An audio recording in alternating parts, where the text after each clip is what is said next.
Welcome back to the channel, everyone. So today I've got a really quick video for you guys. I just want to give you guys some quick tips for anyone that's having to work on a heater core on the F series. So if you guys don't know, I've had issues with my heater core being clogged actually for about 2 years now. It's just taken me a while to get to it. As you guys probably know, I don't drive my car a lot.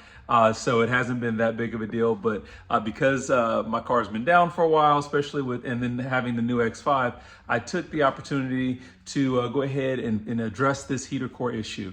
So again, coming to you guys right now from the future, the work has already been done, but I wanted to do this quick intro, let you guys know what's coming. Again, should be a short video, but I'm gonna sprinkle some other clips in this video for you guys. But let me turn the camera around and I'll show you guys what I'm working on.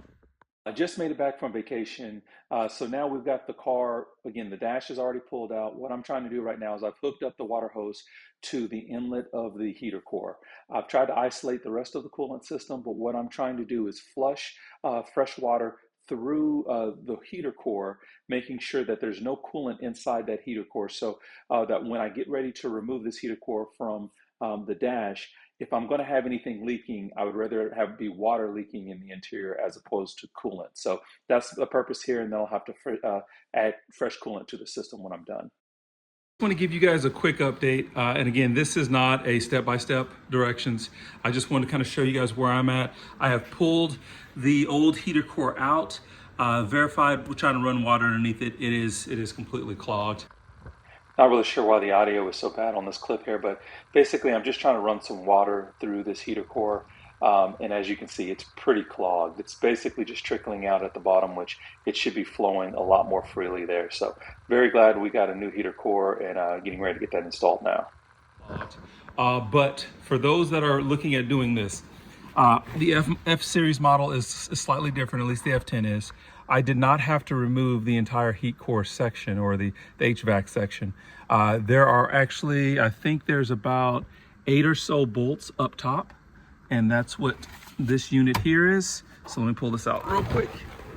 So this unit that you can typically see from inside the vehicle, what you'll see is you actually have to remove 1, 2, 3 bolts right here on the back side, and then on the front there is, let me see, I think that's 1, 2, 3, 4 bolts that will come out.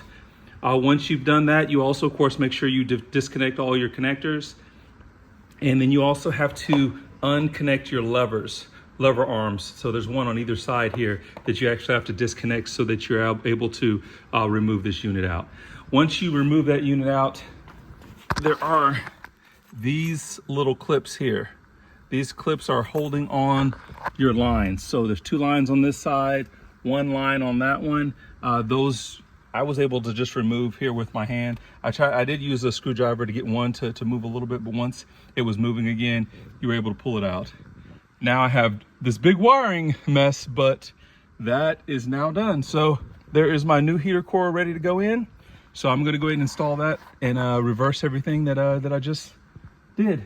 So just want to show you guys that. So hopefully, like I said, quick video, but you did on the previous videos that I saw, they had to remove the entire metal frame here. The HVAC had to come out. You had to remove the blower motor, like all that crap. That is not necessary, at least on this 2011 F10 model. Like I said, all this got to stay intact. Just take off the top cover and you can access your heater core and pull it right out. Of course, you do want to make sure, and that's what you'll see over here. I did disconnect my heater core valve, and this here is just connections here. You see there's a big D battery in there to plug one of the lines. I went ahead and just flushed some water through that portion of the system because I knew that once I disconnected those lines that I would actually have leaking inside, and you can see my my microfiber towels there. So if I was going to have leaking on the inside of my car, I wanted it to be water and not coolant. So basically what I did here, this is just a line so that I could pump. I had a water hose connected here, pushing water through the system the best I could and just releasing it here in the bucket till it was clear and no longer coolant, so that I knew that I had basically got the coolant out of the heater core itself. So another just quick trick that you may want to do. just like I said, when kind of reducing some of the mess inside the car. But yeah, that's it on that. I'm gonna go ahead and reinstall, but I just want to kind of shoot this quick video for you guys. So hopefully that video helped you guys if anyone's having to work on a heater core. I searched YouTube, could not find anything in regards to the heater core. I found, well, actually I say that, let me take that back. I found 1 or 2 videos on the heater core, but in the videos that I saw, everybody had to remove basically the support pieces and pull the entire HVAC system out. You actually had to remove the HVAC blower motor, like all sorts of stuff that I really didn't want to have to get into if I didn't have to. So I'm really glad that I found that information. So I want to pass that information along to you guys. So for anyone else, if this is your first time to the channel, guys, make sure you like and subscribe. Come back for some more content. I've got lots of videos out here on the F10.